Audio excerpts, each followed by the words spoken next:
ქალთა უფლებების კრიზისი ავღანეთში ტალიბანის მმართველობის პირობებში კიდევ უფრო მძაფრდება, მაგრამ ქალები და გოგონები სულ უფრო მეტად არიან მოწყვეტილნი განათლებას, სამუშაოს და საზოგადოებრივ ცხოვრებასაც კი. და ეს მხოლოდ პოლიტიკური რეპრესიები არ არის. ეს გრძელვადიანი ჰუმანიტარული კატასტროფაა, რომელიც ავღანელ ქალებს კიდევ უფრო ღარიბობასა და იზოლაციაში აქცევს. არის ერთი ქალი, რომელიც სიცოცხლეს რისკავს, რათა ავღანელი ქალების უფლებები დაიცვას. მაბუბა სარაჯი, ავღანეთის ქალთა უნარების განვითარების ცენტრის აღმასრულებელი დირექტორი ავღანეთში. მაბუბა, თქვენ გადაწყვეტეთ დარჩენილიყავით ავღანეთში თალიბანის მიერ ძალაუფლების ხელში ჩაგდების შემდეგ. აგრძელებთ ქალების მხარდაჭერას მიუხედავად განათლებაზე, მუშაობასა და გადაადგილებაზე გამკაცრებული შეზღუდვებისა. თქვენი თვალსაზრისით, როგორ უმკლავდებიან და ეწინააღმდეგებიან ავღანელი ქალები ამ პოლიტიკებს ყოველდღიურ ცხოვრებაში? ძალიან რთულია მათთვის, ძალიან. მაგრამ ისინი ცდილობენ როგორც შეუძლიათ, როგორმე მიიღონ რაიმე განათლებიდან. იქნება ეს მედრესეში თუ კლასში, ანუ კურსზე, ან რაც არ უნდა იყოს, რომ ოფიციალურად არ არის, მაგრამ აქა-იქ ზოგი მაინც ღიაა. ისინი ცდილობენ და ასევე ონლაინშიც. ისინი ცდილობენ მიიღონ რაღაც ამ მთლიანი სისტემიდან, რომელმაც ავღანეთის ქალებს ყველაფერი სრულად წაართვა. ხო, ისინი მართლა ძალიან ცდილობენ, მაგრამ ეს საკმარისი არ არის, რადგან ბევრი ქალისთვის მდგომარეობა უკიდურესად მძიმდება, ამიტომაც ეხლა იძულებითი ქორწინებებია. ეს იძულებითი ქორწინებები, იცით, ძირითადად ოჯახების მხრიდან ხდება. ეს ქორწინებები ხდება აბსოლუტური სასოწარკვეთილებიდან, რადგან ოჯახებს არ იციან რა ქნან თავიანთ გოგონებთან, ამიტომაც უნდათ რომ გაათხოვონ ისინი, რათა როგორმე კონდეთ მათ რაღაცა ცხოვრება. მაგრამ მათთვის ყველაფერი ძალიან ცუდადაა, ძალიან ცუდად, ქალებისთვის აბსოლუტურად. ავღანეთში მათ არანაირი უფლება არ აქვთ, საერთოდ არანაირი. ეხლა როგორ ფიქრობთ, რა არის ყველაზე რეალისტური და გადაუდებელი ნაბიჯები, რომლებიც რეალურად გააუმჯობესებს ქალებისა და მთლიანად ავღანელების მდგომარეობას? რას ეტყოდით საერთაშორისო საზოგადოებას? იცით, მართლა აღარ ვიცი. საერთაშორისო საზოგადოებას რა მოსწონს, მოსმენა და რა არა, ამაზე სრულიად აბნეული ვარ. საერთაშორისო საზოგადოებას ეხლა ძალიან შერჩევითი შეხედულება აქვს ამ საკითხზე. რაც მოსწონთ მოსმენა, ის ესმით, რაც არ მოსწონთ არ ესმით. ამიტომ მართლა ბევრი ვერაფერს ვიტყვი ამაზე. ვიცი, რაც შეეხება დახმარების ფულს, რომელიც ავღანეთში მოდის, ახლა ბევრად ნაკლებია, ვიდრე უდესმე ყოფილა ავღანეთში. ასე რომ და შემდეგ, რა თქმა უნდა, ქალებს მუშაობის უფლება არ აქვთ. ეს არის სამუშაო ძალის ის ნაწილი, რომელიც მთლიანად პარალიზებებულია. ფული აღარ არის, სამუშაო ძალა პარალიზებულია. და ქალებს განათლებას არ აძლევენ. და სინამდვილეში ბიჭებისთვის განათლებაც არ არის ისეთი დიდი და შესანიშნავი რამ, რადგან იცით, ბიჭებიც არ იღებენ სათანადო განათლებას. რა არის მათთვის ნამდვილად ღირებული სასწავლად და განსაკუთრებით იმისთვის, რომ მომავალი სამყაროსთვის მოემზადონ.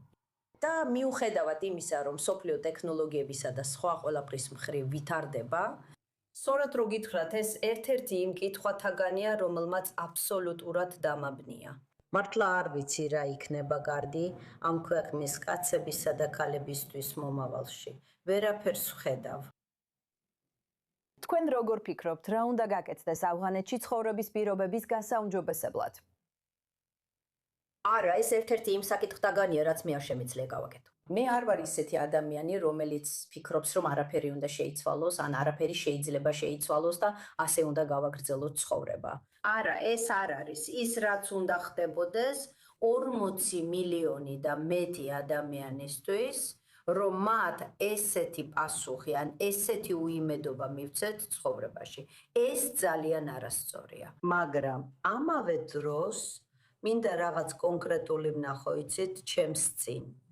მაგრამ როგორ არის შესაძლებელი, რომ რაღაც კონკრეტული ვნახო, როცა მონაწილეები და ყველა, ვინც ამაშია ჩართული და ყველაფერი, რაც ამის განხორციელება სჭირდება, არ მუშაობს.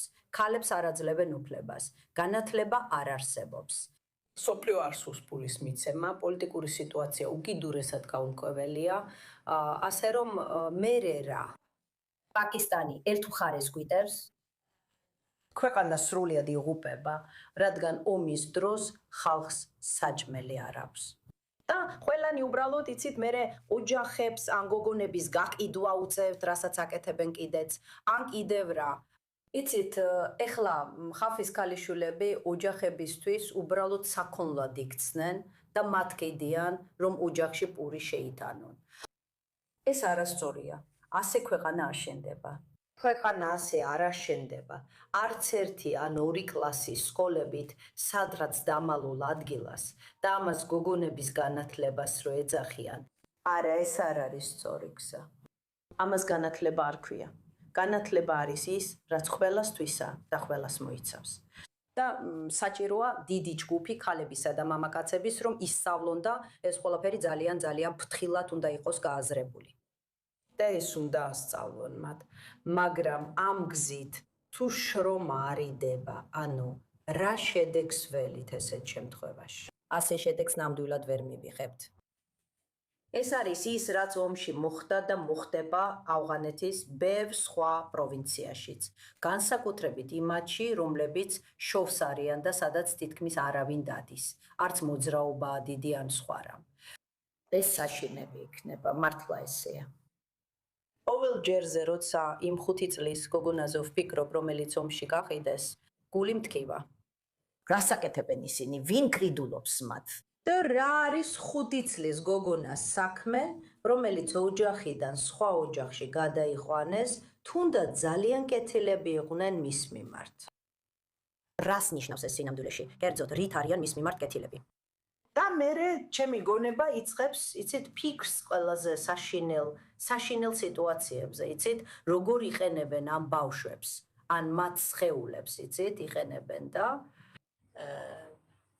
ორგანოებს აცლიან. ვინ იცის რა ხდება მათთან. ასე რომ ეს სრული გაურკვევლობაც და ეს არის ის რაღაცები, რაც ხდება. გულისხმობ ეს უბრალოდ მიუტევებელია.